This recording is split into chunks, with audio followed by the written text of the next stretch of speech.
గత వారం రోజులుగా ఈ మన పవర్ టారిఫ్స్కు సంబంధించి కొన్ని సెక్షన్స్ ఆఫ్ మీడియాలో, కొంత సోషల్ మీడియాలో వివిధ రకాలుగా ప్రచారం జరుగుతుంది. అయితే వాస్తవాలు ఏమని చెప్పి తెలియపరచాల్సిన బాధ్యత ప్రభుత్వానికి ఉంది. వాస్తవాలు చూసినట్లయితే ఏదైతే మీడియాలో రిపోర్ట్ అవుతా ఉందో చాలా దూరంగా ఉంది. మరి ఇది ఎంత దూరంగా ఉందంటే, అండ్ ఇదేం పెద్ద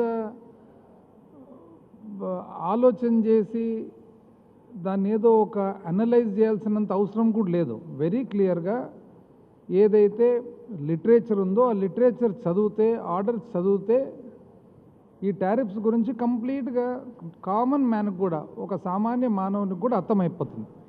అయినా కూడా దాన్ని వివిధ రకాలుగా దాన్ని ప్రచారం చేయడం జరుగుతుంది. అసలు ఎంత ఆశ్చర్యంగా ఉన్నాయంటే ప్రచారాలు కూడా.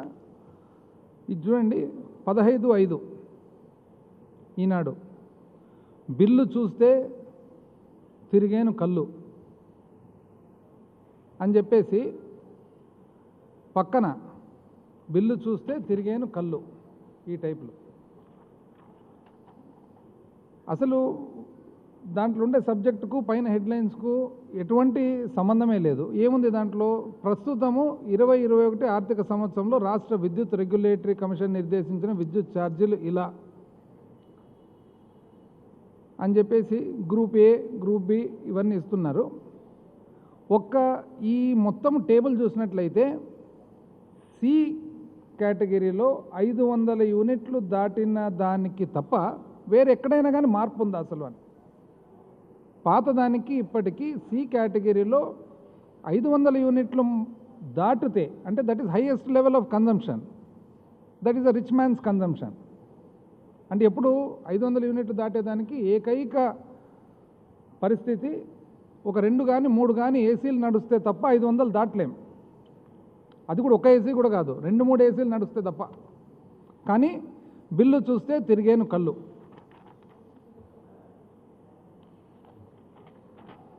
ఈనాడు విద్యుత్ బిల్లు పట్టుకుంటే షాక్ కొడుతుంది.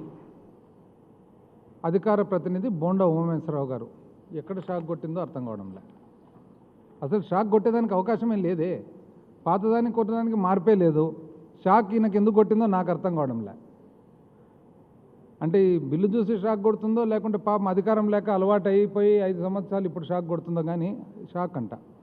దాంట్లో మళ్ళీ వెనకాల రిపోర్టింగ్ 13/5, కరోనా నేపథ్యంలో జూన్ 15 వరకు ఎలాంటి జరిమానా లేకుండా చెల్లించే వెసులుబాటు. ఇప్పుడు ఇది one of the popular dailies Eenadu. అందరికీ తెలుసు జూన్ 30th అని, 30 అని, మళ్ళీ జూన్ 15 అని రాస్తారు. అందరికీ తెలుసు 30వ తేదీ వరకు ప్రభుత్వం ఆ వెసులుబాటు ఇచ్చింది. ముఖ్యమంత్రి గారు స్వయాన చెప్పినారు.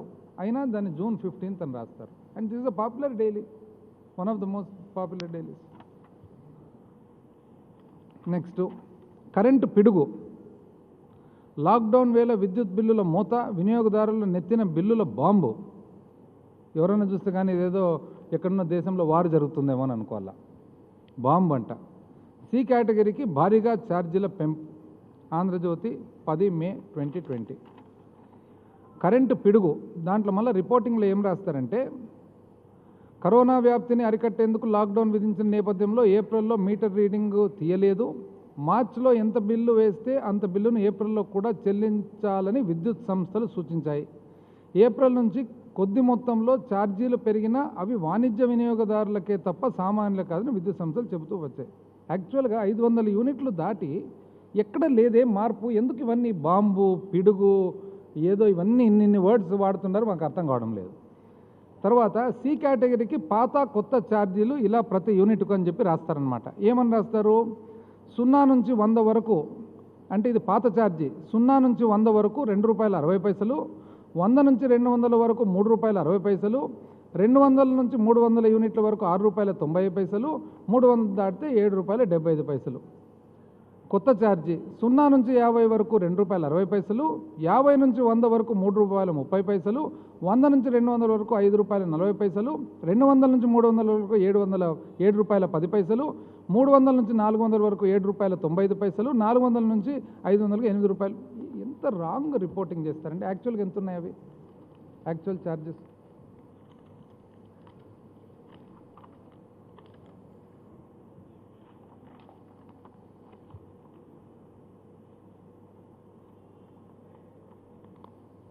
పాత ఛార్జీలు ఇక్కడ రాయడము ₹2.60. పాత ఛార్జీ ఎంత ఉందండి? 0 నుంచి 50 వరకు ₹2.65. సరే, 100 నుంచి 200 అంటారు. పాతది 50 నుంచి 100 ₹3.35. 200 నుంచి 300 ₹6.90. పాతది యాక్చువల్గా 200 నుంచి 300 ₹7.10. 300 దాటితే ₹7.75. యాక్చువల్గా అయితే 300 నుంచి 400 ₹7.95 ఉంది. 400 నుంచి 500 ₹8.50 ఉంది. ఇది సింపుల్ టేబుల్. ఈ టేబుల్ ఎక్కడ పోయినా మనం ఆన్లైన్ పేపర్ చూస్తే కూడా అర్థమైపోతుంది ఈ టేబుల్ ఉందని చెప్పి. మళ్ళీ ఆ టేబుల్ను కూడా మళ్ళీ ఇక్కడ రాంగ్ రిపోర్టింగ్. దాని తర్వాత కొత్త ఛార్జీలు ఇలా ఉన్నాయి, ఒక బాక్స్ ఐటమ్. మళ్ళా ఏమా కొత్త ఛార్జీలు? ఈ విభాగంలో విద్యుత్ ఛార్జీలు ఏప్రిల్ నుంచి భారీగా పెరిగాయి. ఎక్కడ పెరిగాయండి భారీగా?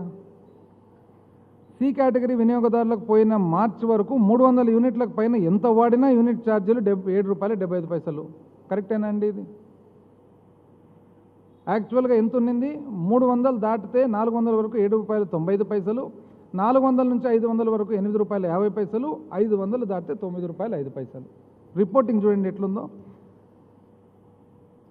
300 దాటితే ₹7.75 అంట. అంటే ఇదంతా ఇప్పుడు అంటే ఆన్లైన్లో మన కంప్యూటర్లో ఏపీఆర్సీ ఇచ్చిన టారిఫ్ ఆర్డరు, తర్వాత డిస్కామ్లు ఇచ్చినటువన్నీ రాంగ్ ఇన్ఫర్మేషన్ అనే. యూనిట్లు వాడిన వారికి ₹7, 400 యూనిట్ ₹8. ఎందుకు ఇంత బ్లేటెంట్గా?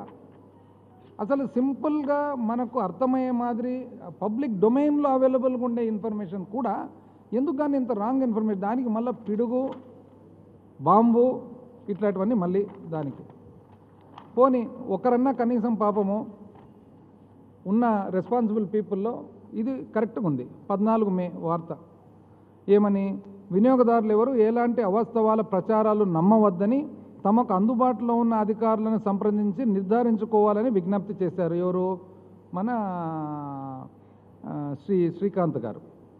డిస్కామ్లు తమ వెబ్సైట్లో 1.45 కోట్ల వినియోగదారులకు సంబంధించిన గత 2 ఏళ్ల విద్యుత్ 2 సంవత్సరాల మొత్తం ఇన్ఫర్మేషన్ కూడా పెడుతున్నామని చెప్పడం జరిగింది. ఇంతకంటే ట్రాన్స్పరెన్సీ, పారదర్శకం ఉంటుందండి?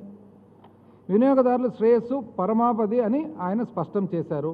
కరోనా లాక్డౌన్ కారణంగా నెలకొన్న ఆర్థిక పరిస్థితులను దృష్టిలో ఉంచుకొని విద్యుత్ బిల్లుల చెల్లింపులు జూన్ 30 వరకు, ఇక్కడ 30 అని కరెక్ట్గా రిపోర్టింగ్ ఉంటే అక్కడ మాత్రం 15 అంటారు.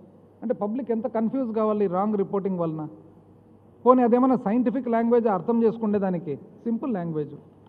శ్రీకాంత్ గారు తెలిపారు, వినియోగదారులు ఎలాంటి పెనాల్టీ కానీ వడ్డీ చెల్లించాల్సిన అవసరం లేదని, వడ్డీలు కానీ పెనాల్టీలు కానీ చెల్లించాల్సిన అవసరం లేదని జరగదని ఆయన వివరించారు. కరోనా కారణంగా ఏర్పడిన ఇంతటి సంక్షోభ సమయంలో కూడా ప్రభుత్వం నాణ్యమైన నిరంతర విద్యుత్తును ఎలాంటి అవాంతరాలు లేకుండా సరఫరా చేయగలిగిందని ఆయన చెప్పారు. సీఎం జగన్మోహన్ రెడ్డి గారు, ఇంధన శాఖ మంత్రి బాలినేని శ్రీనివాసరెడ్డి గారు విద్యుత్ సరఫరాపై ఎప్పటికప్పుడు పర్యవేక్షణ చేస్తున్నారని తెలిపారు. ఇది కరెక్ట్.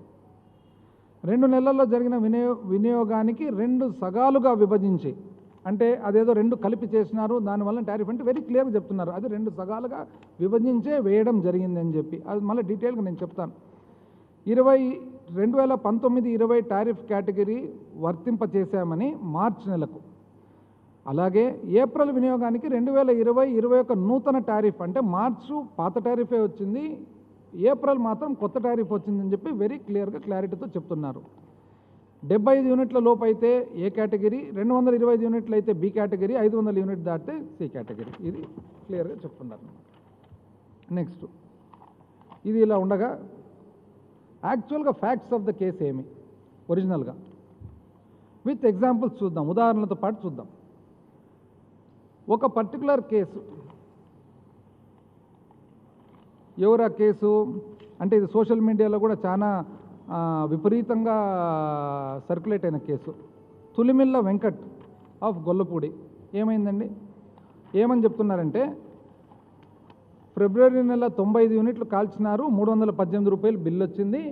కాకపోతే ఈ 2 నెలల లోపల 628 యూనిట్లు కాల్చినారు, అందుకని 3000 చిల్లర బిల్లు వచ్చింది. ఇది ఎంత పెరిగింది అనేది, ఎంత పెరిగిందండి? కరెక్ట్ సిస్టమేటిక్గా పద్ధతి ప్రకారం క్యాలిక్యులేషన్ ప్రకారమే పెరిగింది. ఎంత పెరిగింది? 2019 మార్చ్ ఏప్రిల్ మనం పాత సంవత్సరం చూసినట్లయితే, పాతది సేమ్ ఇదే కన్జ్యూమర్ది వెంకట గారిది పాత సంవత్సరం స్టేట్మెంట్ చూసినట్లయితే ఎంత వచ్చింది? అప్పుడు 197 యూనిట్లు ప్లస్ 323 యూనిట్లు కలిగితే దాదాపు 520 యూనిట్లు ఈ పర్టికులర్ పీరియడ్కు మార్చ్ ఏప్రిల్కు సంబంధించి జరిగింది. ఈ సంవత్సరం ఎంత అయింది? 628 యూనిట్లు అయింది, 100 యూనిట్లు పెరిగింది. మార్చ్ అండ్ ఏప్రిల్ ఈ 2 నెలలు లాక్డౌన్ వలన ప్రతి ఒక్కరు ఇంట్లో ఉండరు కాబట్టి ఆటోమేటిక్గా ఎంతో కొంత కన్జంప్షన్ పెరుగుతుంది. పైగా ఇది సమ్మరు, పైగా ఖచ్చితంగా ఒకవేళ ఏసీ ఉంటే ఏసీ ఆడుతుంది, ఒకవేళ టీవీ ఉంటే టీవీ ఆడుతుంది, ఒకవేళ ఆటోమేటిక్ ఏముంది దీంట్లో డిఫరెన్స్ ఏముంది అనేది మాకు అర్థం కావడం లేదు అసలు. డిట్టో సేమ్ పోయినసారి ఎంత అయితే వచ్చిందో అంతే వచ్చింది. అంతకుముందు ఎంత బిల్లు కట్టినారో చూద్దాం. అంతకుముందు బిల్లు చూసినట్లయితే దాదాపు 1578, 500 చిల్లర, 2000 చిల్లర రూపాయలు అవుతుంది. ఆల్మోస్ట్ దగ్గర 3000. ఎక్కడ తేడా ఎక్కడుంది అని దానికి సోషల్ మీడియా అంతా కూడా దాన్ని కంప్లీట్గా మార్చి పెట్టి చేసి పోనీ క్యాలిక్యులేషన్ కూడా చూద్దాం ఏ విధంగా చేసినారు. మార్చిలో రీడింగ్ తీయలేకపోయినారు, ఏప్రిల్లో రీడింగ్ తీయలేకపోయినారు, మేలో రీడింగ్ తీసినారు. కాబట్టి దాన్ని ప్రపోర్షనల్గా ఏ విధంగా ఇచ్చినారు? ప్రపోర్షనల్గా ప్రోరాటా వచ్చేసి ఆ 2 నెలలకు గాను మొత్తం కన్జంప్షన్ ఎంత ఉందో చూసి ఎన్ని యూనిట్లు కన్జ్యూమ్ అయిందని చూసి దాన్ని మార్చి నెలకు 20 రోజులకు గాను, ఏప్రిల్ నెలకు ఫుల్ గాను, మే నెలకు 10 రోజులకు గాను. ఎందుకంటే మామూలుగా మనకు మీటర్ రీడింగ్ అప్రాక్సిమేట్గా నెలకు ఒకసారి తీస్తారు, అందాజుగా 10వ తారీఖు నుంచి 15 మధ్యలో తీస్తారు. ప్రోరేటా డివైడ్ చేసినారు. డివైడ్ చేస్తే ఇదే తొలిమిల్లి వెంకట గారి అకౌంట్లో 210 యూనిట్లు మార్చి నెల 20 రోజులకు గాను వచ్చింది. ప్రోరేటాలో 947 రూపాయలు బిల్ అయింది. 314 యూనిట్లు ఏప్రిల్ నెలకు వచ్చింది, 30 రోజులకు గాను 1661 రూపాయలు అయింది. మే నెల 10 రోజులకు గాను 104 యూనిట్లు వచ్చింది, 552, మొత్తం 3161 రూపాయలు అయింది. అది కూడా ఎట్లా చేసినారు? మార్చి నెల 20 రోజులకు గాను 210 యూనిట్లను 0 నుంచి 50 వరకు ఒక స్లాబు, 51 నుంచి 100 వరకు ఒక స్లాబు, 101 నుంచి 200 వరకు ఒక స్లాబు, 201 నుంచి 200 స్లాబుల వారికి వచ్చింది. అదేవిధంగా మే నెల కూడా స్లాబులు, అన్ని స్లాబుల వారికి వచ్చింది. ఇప్పుడు కన్జంప్షను ఆల్మోస్ట్ వెంకట గారిది పోయిన సంవత్సరానికి ఈసారికి మార్జినల్ డిఫరెన్స్ ఉంది. ఆ మార్జినల్ డిఫరెన్స్ కూడా ఎందుకు? ఎండాకాలం ఇంట్లో 2 నెలలు అందరూ ఇంట్లో ఉన్నారు కాబట్టి లాక్డౌన్ వలన. రేటు సేమ్ రేట్ వచ్చింది, స్లాబులు సేమ్ స్లాబులు వచ్చింది. బిల్లును మార్చు, ఏప్రిల్, మే 20 రోజులు మార్చిలు వేసినారు, ఏప్రిల్ ఫుల్ మంత్ వేసినారు, మే 15 రోజులు వేసినారు. ఇంకెక్కడండి తేడా ఉండేది? ఇంకొక ఎగ్జాంపుల్ కూడా చూద్దాం.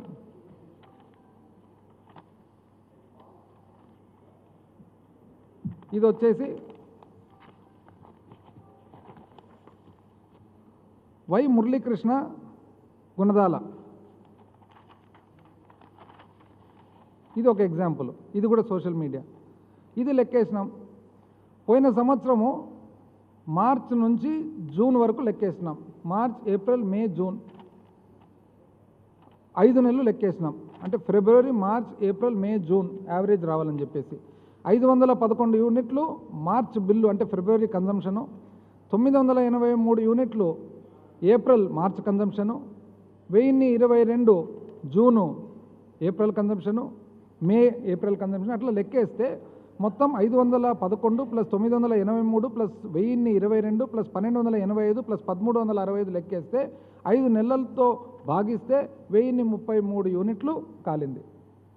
ఈసారి 3 నెలలు లెక్కేసినాం మార్చి నుంచి, ఎందుకంటే మన దగ్గర 3 నెలల ఫిగర్స్ ఉన్నాయి కాబట్టి. మార్చ్, ఏప్రిల్, మే లెక్కేస్తే 542 ప్లస్ 2 నెలలు కలిసి 2522, 3 కలిపి 3 భాగిస్తే 1000 చిల్లర, 1030 చిల్లర. సో ఎక్కడ డిఫరెన్స్ ఎక్కడ వస్తుంది అని.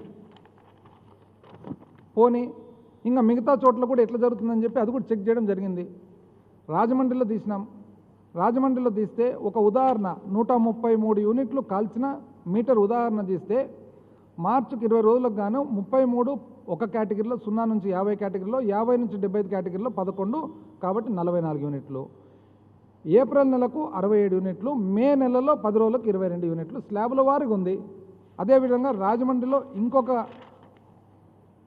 కేసు 300 యూనిట్లు కాల్స్తే 100 యూనిట్లు మార్చిలో వేయడం జరిగింది, 150 యూనిట్లు ఏప్రిల్ వేయడం జరిగింది, మేలో 10 రోజులకు 50 యూనిట్లు వేయడం జరిగింది. ఇంకొకటి కూడా 1483 యూనిట్లు కాల్చినది కూడా చూడడం జరిగింది. 519 యూనిట్లు మార్చిలో 20 రోజులకు వేయడం జరిగింది, ఏప్రిల్లో 742 యూనిట్లు వేయడం జరిగింది, మేలో 222 యూనిట్లు వేయడం జరిగింది. ఎక్కడ డిఫరెన్స్ ఎక్కడుంది అని, కేవలము డిఫరెన్స్ ఎక్కడుందంటే ప్యూర్లీ ఎప్పుడైతే ఈ 2 నెలలు మీటర్ రీడింగ్ తీలేదో 2 నెలలది కలిసి ఒకటేసారి వచ్చేటప్పటికి ఎప్పుడైతే స్లాబ్ మారుతుందో ఆ స్లాబ్ కట్టేటప్పటికి ఎక్కువ కనపడింది. ఏదైతే మార్చిలో ఫిబ్రవరి నెలది అడ్వాన్స్ కింద కట్టించుకున్నానో దాన్ని మైనస్ చేయడం జరిగింది. పోయిన సంవత్సరంతో పాటు పోల్చుకుంటే సేమ్ అంతకంతే ఉంది, కానీ దాన్ని మార్చి పెట్టి చేసి ఇది ఏదో కొత్త టారిఫ్ ఇచ్చినారు, కొత్త ఇది ఇచ్చినారు, దానివల్ల మారింది పెట్టింది అని చెప్తున్నారు. వాస్తవానికి టారిఫ్ కూడా ఏ విధమైన టారిఫ్, అసలు స్టాటిక్ అంటే ఏమి, డైనమిక్ అంటే ఏమి? స్టాటిక్ అనేది ఎవరు చూస్తున్నారు అసలు? స్టాటిక్ ఇంతవరకు వేరే ఎక్కడైనా కానీ స్టాటిక్ అనే పద్ధతి ఎక్కడైనా కానీ వాడినారా? ఒక్క ఆంధ్రప్రదేశ్ రాష్ట్రం తప్ప. ఆంధ్రప్రదేశ్ రాష్ట్రంలో ఈ స్టాటిక్ అనే పద్ధతి ఎప్పుడు వచ్చిండేది? మొత్తం హిస్టారికల్గా చూసినట్లయితే ఆంధ్రప్రదేశ్లో ఇది 2013-14 వరకు 2 గ్రూపులు ఉండేటివి, 0 నుంచి 50, 50 నుంచి పైకి. దాన్ని కాస్త గత ప్రభుత్వము 2014 వచ్చిన తర్వాత మామూలు మాదిరిగానే ఆలోచన ఎక్కువ, కన్సల్టెంట్లు ఎక్కువ, కోట్లాది రూపాయలు కన్సల్టెంట్లకు ఇచ్చి వాళ్ళు 30 రకాలు తయారు చేసినారు కేటగిరీలు, ఏ అని, బి అని, సి అని, దీంట్లో. వేరే రాష్ట్రాలు చూసినా కూడా, ఏ రాష్ట్రం చూసినా కూడా ఈ స్టాటిక్ అనే పద్ధతి 2016 నుంచి 19 వరకు వాడిన స్టాటిక్ అనే పద్ధతి ఏ రాష్ట్రంలో కూడా లేదు, ఆంధ్రప్రదేశ్ తప్ప. ఎందుకు ఆ స్టాటిక్ అనే పద్ధతి పెట్టినారు?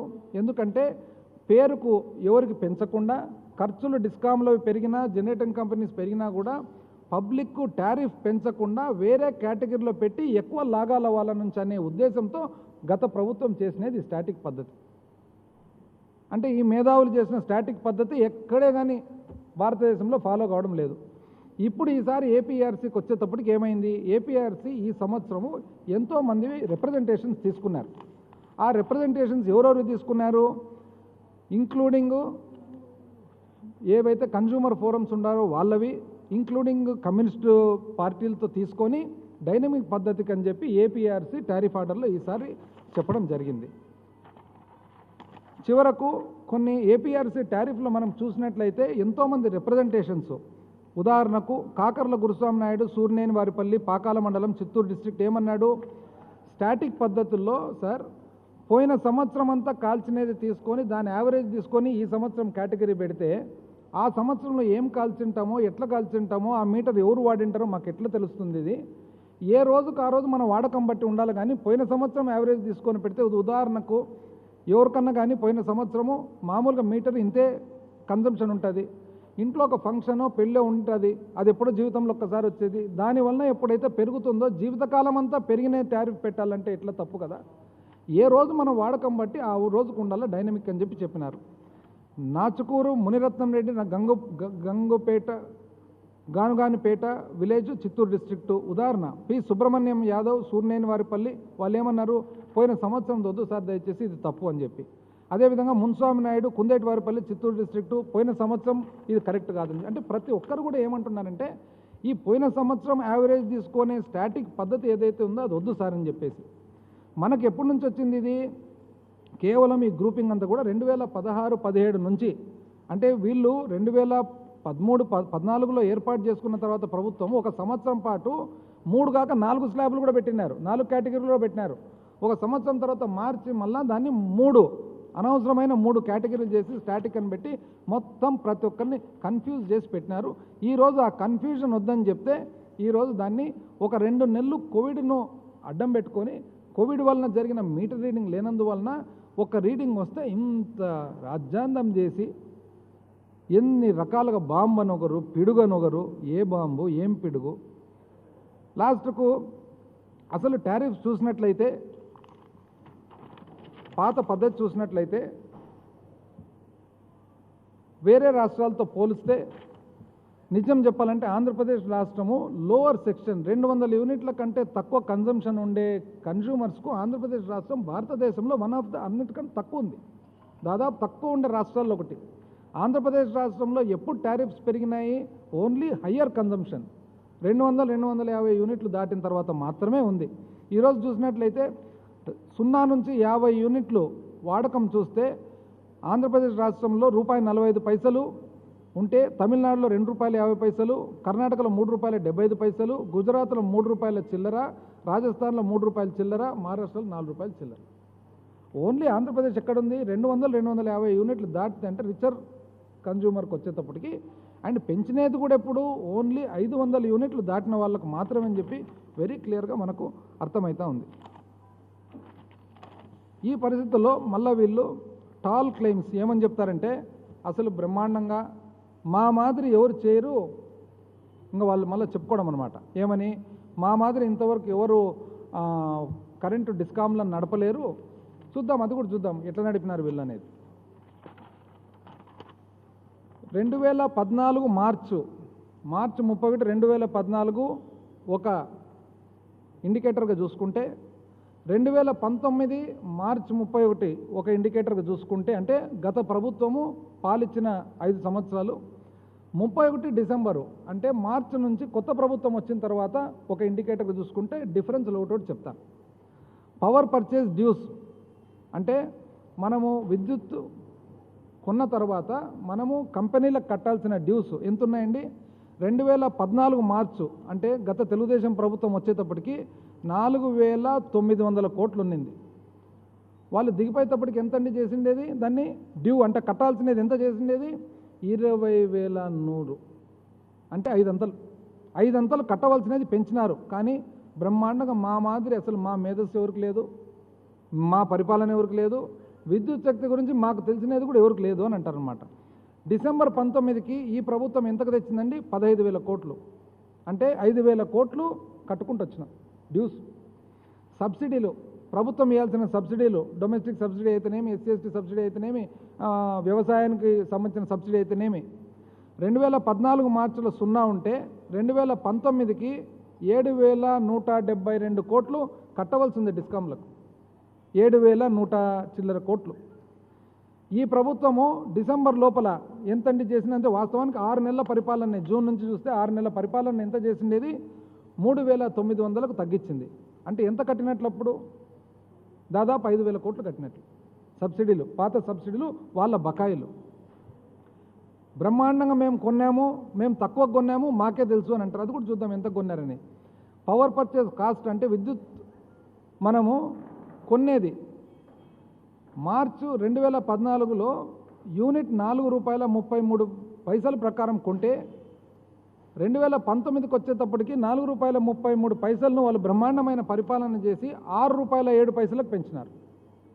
₹4.33 2014లో కొంటుంటే 5 సంవత్సరాలు బ్రహ్మాండమైన పరిపాలన తర్వాత వీళ్ళు ₹6 కొనే రేటు పెంచినారు. ఈ ప్రభుత్వం ఎంతకంటే తగ్గించిండేది? ₹5.66 తగ్గించింది. దాన్ని కొనే ధర ₹5.66 తగ్గించింది ఈ ప్రభుత్వం. ఎంత సమయంలో? 6 నెలల్లోనే. ARR actuals, aggregate revenue requirement అంటే ఎంతైతే అవసరం ఉంటుందో మనకు డబ్బులు పవర్ విద్యుత్తును కొనేదానికి ₹5.77 యూనిట్కు అవసరం ఉంటే ఇప్పుడు 2014లో ₹6.80 పెంచింది దాన్ని. బ్రహ్మాండమైన పరిపాలన చేసి టీడీపీ ప్రభుత్వం. ఈ ప్రభుత్వం 6 నెలల్లో ఎంతకు తెచ్చిందండి? ₹5.76 అంటే ఇంచుమించు 2014 సమయానికి ఏ రేట్ అయితే, ఏ డబ్బులు అయితే అవసరం ఉందో ఆ డబ్బులకు తగ్గించింది. పవర్ పర్చేజ్ డ్యూస్ రిలీజు అంటే ఏదైతే మనము ఉత్పత్తిదారులకు డబ్బులు కట్టాలనో విద్యుత్ కొనేదానికి వాళ్ళ డ్యూసు 2018-19లో ఒక సెంట్రల్ జనరేటింగ్ స్టేషన్స్ అంటే NTPC వీళ్ళందరూ ఎవరైతే ఉన్నారో కేంద్రానికి సంబంధించిన ఉత్పత్తిదారులకు 5,161 కోటి డ్యూ ఉంది, కట్టేది ఉంది క్యుములేటివ్గా. ఎక్కడి నుంచి అది? 1,600 ఉండేది 2014-15లో 1600 కోట్లు కట్టవలసినది ఉంటే గత ప్రభుత్వం దాన్ని 5161 కోట్లకు పెంచింది. అంటే 4000 కోట్లు కట్టవలసినది బకాయిలు పెంచితే ఈ ప్రభుత్వం 4100కు తగ్గించింది. అంటే దాదాపు 6 నెలల్లోనే కట్టవలసిన దానికంటే ఒక 1000 కోట్లు ఇంకా ఎక్స్ట్రా కడుతూ మనం మామూలుగా వాడేది కడుతూ 1000 కోట్లు ఎక్కువ కట్టింది. జెన్కో డ్యూసు మన ఏపీ జెన్కో కట్టాల్సినది 2100 కోట్లు 2014లో కట్టేది ఉంటే 2100 కోట్లు 2014లో కట్టేది ఉంటే గత ప్రభుత్వం బ్రహ్మాండమైన పరిపాలన చేసి రోజు చెప్పుకుంటారు కదా మా మాదిరి ఎవరికి లేదు చిత్తశుద్ధి అని చెప్పి. అది కూడా పవర్లో ఎక్స్పర్ట్ అంట వాళ్ళు, మళ్ళీ అది ప్రత్యేకంగా చెప్తారు పవర్లో మేము ఎక్స్పర్ట్స్ అని చెప్పి. 2100 కోట్లు ఉండే జెన్కో డ్యూసు 11,350 కోట్లకు పెంచింది. ఈ ప్రభుత్వం ఎంత అంటే దాన్ని తగ్గించిండేది 6 నెలల్లో 6,790 6,800 వేసుకోండి. అంటే ఎంత తగ్గించినట్టు? 5,000 కోట్లు తగ్గించినట్టు. ఐపీపీ థర్మల్ ఇట్లా చెప్పుకుంటూ పోతే టోటల్ పవర్ పర్చేస్ డ్యూస్ పోతే 4,990 అంటే 5,000 కోట్లు ఉండేది 2014-15లో. 5,000 కోట్లు ఉండేది 19,400 కోట్లకు పెంచింది. అంటే 15,000 కోట్లు పెంచితే ఈ ప్రభుత్వం దాన్ని 14,000 కోట్లు అంటే 5,000 కోట్లు ఎక్స్ట్రా కట్టింది 6 నెలల్లోనే. సబ్సిడీలు చూద్దాం. ప్రభుత్వం కట్టాల్సిన సబ్సిడీలు టోటల్గా ఎంత ఉండిందండి?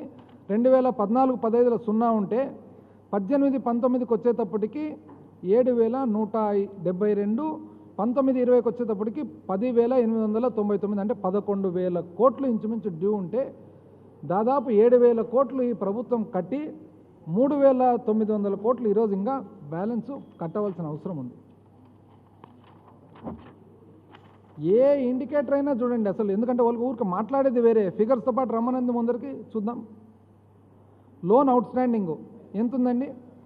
మొత్తము ఎస్పీడీసీఎల్ కానీ, ఈపీడీసీఎల్ కానీ, ట్రాన్స్కో కానీ, జెన్కో కానీ, పీపీడీసీఎల్ కానీ, అంటే మనకున్న బోత్ జనరేటింగ్ సంస్థ, సరఫరా సంస్థ రెండు చూసినట్లయితే 2014-15 అప్పు ఎంత ఉన్నింది అందరూ కలిస్తే 31,650 కోట్లు ఉన్నింది. ఈ ప్రభుత్వము 2014 నుంచి 15 ఎంతకండి పెంచిండేది వాళ్ళు? దాన్ని 63,500 కోట్లు అంటే 30,000 కోట్లు 30 చిల్లర వేల కోట్లు ఎక్కువ అప్పు చేసినారు. కానీ మా మాదిరి ఎవరు చూసుకోలేరు, పవర్ మా మాదిరి ఎవరు సరఫరా చేయలేరని చెప్పి డైలీ టాల్ క్లెయిమ్స్. అప్పు నష్టాలు ఎంత ఉన్నిందండి? 2014-15లో 7,069 అంటే 7,000 కోట్లు నష్టాల్లో ఉన్నాయి అన్నీ. ఏది? AP SPDCL, EPDCL, Transco, Genco, PPDCL అన్నీ కలిపితే, ఏది ఉత్పత్తి సంస్థలు, సరఫరా సంస్థలు కలిపితే 7,000 కోట్లు నష్టాల్లో ఉంటే గత ప్రభుత్వం ఎంతకంటే దాన్ని 30 చిల్లర వేల కోట్లకు పెంచింది నష్టాన్ని.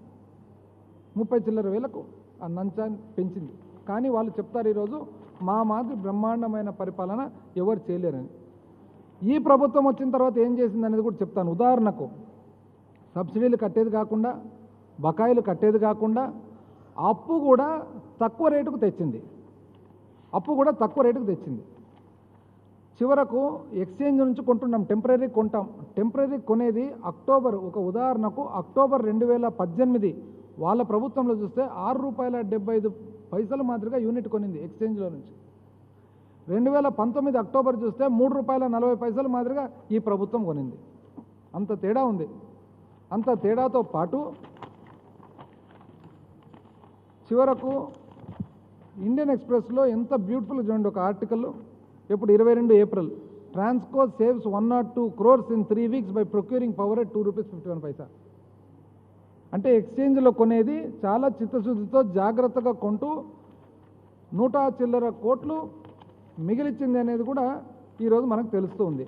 మళ్ళీ ఈ పరిస్థితుల్లో ఇది ఈ విధంగా పెట్టుకొని వీళ్ళు ప్రతిరోజు ఈ తప్పుడు సమాచారం ఇస్తూ, తప్పుడు ఆలోచనలు పబ్లిక్లో కలిగిస్తూ, తప్పుడు భయము కలిగిస్తూ ఏమీ కాదు. వచ్చే నెల బిల్లు వచ్చేటప్పటికి అందరికీ అర్థమైపోతుంది ఈ 2 నెలలు పెండింగ్ ఉన్న దానివల్ల ఇది వచ్చింది తప్ప మామూలుగా యథావిధిగా సిస్టంలోకి వచ్చేస్తుంది. ఒక్క 500 యూనిట్లు దాటిన వాళ్ళకు మాత్రమే యూనిట్కు 90 పైసలు పెరుగుతుంది. ఈరోజు ఏపీఆర్సీ ఇచ్చిన టారిఫ్ వలన, ఆ నిర్ణయం వల్ల జరిగే లాభం కూడా ఏమంటే, ఆ లాభంలో భాగంగా ఎవరైతే పోయిన సంవత్సరం నుంచి బేస్ చేసుకొని ఉన్నారో అట్లా కాకుండా ఏ నెలకు ఆ నెలకు మన వాడకాన్ని బట్టి, మన కన్జంప్షన్ను బట్టి ఈరోజు వస్తాయి. దీన్ని అన్ని రకాలుగా అనవసరంగా రాజకీయం చేయాలని. ఇప్పుడు పరిస్థితి ఏదంటే ఇప్పుడు యాక్చువల్గా వాస్తవానికి కోవిడ్తో అల్లాడిపోతూ ఉన్నారు. ఎవరు అల్లాడిపోతూ ఉన్నారు? అన్ని డిపార్ట్మెంట్లలో పనిచేసే వాళ్ళు, ప్రజలు, medical and health department, municipal, Panchayati Raj, ప్రభుత్వానికి సంబంధించిన ప్రతి ఒక్క డిపార్ట్మెంట్ వాళ్ళు పనిచేస్తున్నారు. సిమిలర్లీ ఎలక్ట్రిసిటీ డిపార్ట్మెంట్ కూడా పనిచేస్తున్నారు. ఈరోజు ప్రభుత్వం అంతా కూడా పనిచేస్తూ ఉంది. ఇట్లాంటి పరిస్థితుల్లో దీన్ని తీసుకొని తప్పుడు సమాచారం తెచ్చి దాన్ని ఏదో తప్పుగా దింపాలా, పబ్లిక్ లేక కేవలం రాజకీయం చేయాలి. ఇంతకుముందు కూడా చెప్పినాం, రాజకీయం చేసేదానికి చాలా టైం ఉంది, ఇంకా 4 సంవత్సరాలు ఉంది. దాటినేయండి. రాజకీయం చేసేటప్పుడు కూడా వాస్తవాలతో చేయండి.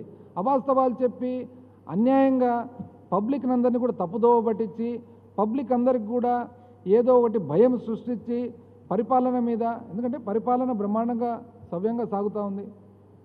ఏదైతే మేనిఫెస్టో ఉందో మేనిఫెస్టో ప్రకారంగా ఈరోజు అమల్లోకి అన్నీ వస్తున్నాయి.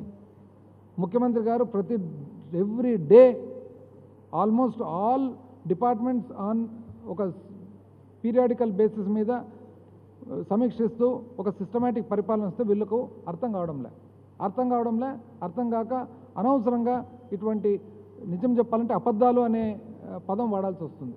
కాబట్టి దయచేసి అందరికి కూడా తెలియజేస్తూ ఉన్నాము, ఎవరు కూడా వీళ్ళు చేసే ఈ తప్పు ప్రచారం నమ్మొద్దండి.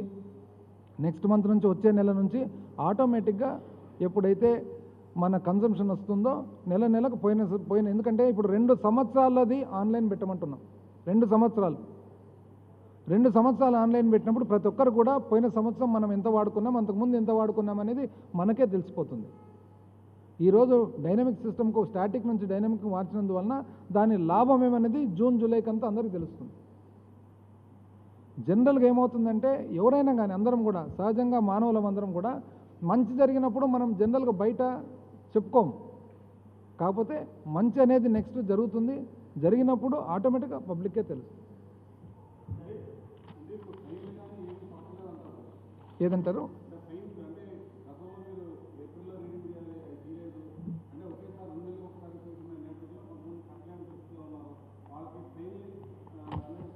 లేదు కదా, జూన్ 30 వరకు ఇచ్చినారు కదా వెసులుబాటు.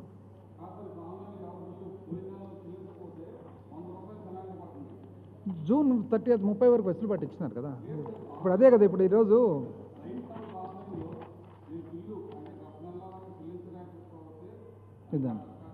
కరోనా లాక్డౌన్ కారణంగా నెలకొన్న ఆర్థిక పరిస్థితులను దృష్టిలో ఉంచుకొని విద్యుత్ బిల్లులు చెల్లింపులను జూన్ 30 వరకు వాయిదా వేస్తూ ప్రభుత్వం నిర్ణయం తీసుకుందని శ్రీకాంత్ తెలిపారు. వినియోగదారులు ఎలాంటి పెనాల్టీ కానీ వడ్డీ చెల్లించాల్సిన అవసరం లేదని, అలాగే విద్యుత్తును డిస్కనెక్షన్ చేయడం జరగదని ఆయన వివరించారు.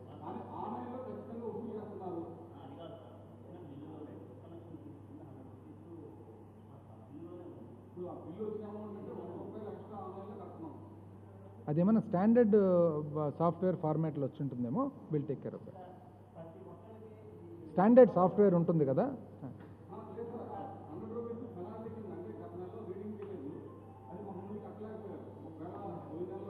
అదే చెప్తున్నా కదా, ఇప్పుడు సాఫ్ట్వేర్ అనేది ఎప్పుడు కూడా సాఫ్ట్వేర్ అనేది ఎట్లంటే ఒక స్టాండర్డ్ ఫార్మాట్లో ఉంటుంది. ఏమన్నా కానీ మనం నిర్ణయాలు తీసుకున్నప్పుడు ఆ నిర్ణయం అనేది ఎఫెక్ట్ లేక వస్తుంది అనమాట. ఉదాహరణకు ఇప్పుడు మార్చిలో రీడింగ్ తీయలేదు కాబట్టి సమ్ అడ్వాన్స్ కింద ఫిబ్రవరి ఎంతైతే కన్సంప్షన్ ఉందో వాడకం ఉందో ఫిబ్రవరి వాడకాన్ని మార్చిలోకి వేసినారు. కానీ వేసి దాన్ని మళ్ళా నెక్స్ట్ బిల్ వచ్చినప్పుడు దాన్ని మైనస్ కూడా చేసినారు. అదేవిధంగా ఏదన్నా కానీ కరెక్షన్స్ చేసేది ఉంటే సబ్సిక్వెంట్గా కరెక్షన్స్ అయిపోతాయి. Any corrections that have to be made as a result of the decision of the government and policy of the government will be effected in due course. ఇప్పుడు ఎన్నోసార్లు ఎక్స్ట్రా కూడా కట్టింటాం, ఇన్కమ్ ట్యాక్స్ ఉంది extra కట్టింటాం, refund వస్తుంది కదా.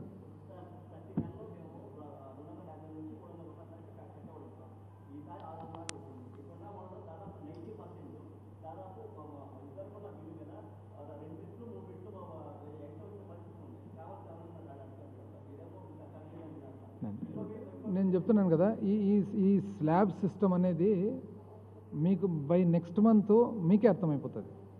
వచ్చే నెలకంతా ఏ విధంగా వచ్చిందనేది మీకే అర్థమైపోతుంది.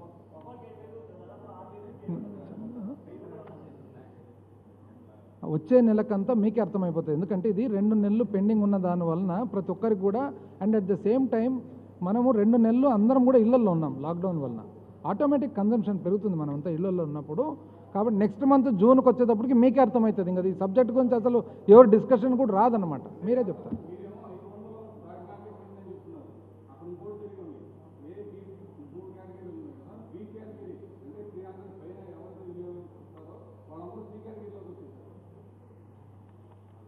ఆ shift is very marginal. Shift ఎట్లా మార్జినల్ అంటే నేను చెప్తా, అది కూడా చెప్తాను. 1 or 2% మాత్రము డైనమిక్లో ఎవ్రీ మంత్ తీస్తారు కాబట్టి షిఫ్ట్ అవుతుంది. కానీ అట్ ద సేమ్ టైం మనం గుర్తుపెట్టుకోవాల్సింది ఏమంటే ఆగస్టులో వర్షాలు పడిన తర్వాత వాపస్ ఎప్పుడైతే షిఫ్ట్ అవుతారో ఇమీడియట్గా షిఫ్ట్ అవుతారు. పాత స్టాటిక్ పద్ధతులు ఏమవుతాయంటే సంవత్సరానికంతా కట్టాల్సి వస్తుంది. ఇప్పుడు లెటర్స్ సే పాత స్టాటిక్ పద్ధతి అని అనుకుందాం. ఒకవేళ పాత పద్ధతి అనుకుందాం, ఏది మన మేధావులు 2014 తర్వాత తెలుగుదేశం మేధావులు పెట్టిన పద్ధతినే అనుకుందాం. భారతదేశంలో ఎక్కడ లేని పద్ధతి ప్రకారం వీళ్ళు పెట్టిన పద్ధతినే అనుకుందాం. ఒకవేళ ఏమైంది, ఇప్పుడు లాక్డౌన్ వచ్చింది అనుకుందాం. ఒకవేళ లాక్డౌన్ వలన ఏమైందో మనం అందరం ఇంట్లో ఉన్నామా? ఇంట్లో ఉన్నందుకు ఆటోమేటిక్ పెరుగుతుందే. ఇంకా వచ్చే సంవత్సరానికి కూడా ఇదే పడుతుంది. కనీసం ఇప్పుడు డైనమిక్ పద్ధతి వలన జూలైలో వర్షాలు పడిన తర్వాత ఎప్పుడైతే కరెంట్ కన్జంప్షన్ తగ్గిపోతుందో ఆటోమేటిక్ ఇమ్మీడియట్గా మీరు తగ్గిపోతారు. ఇప్పుడు ఏది బెటర్ అనేది ఆలోచన చేయండి.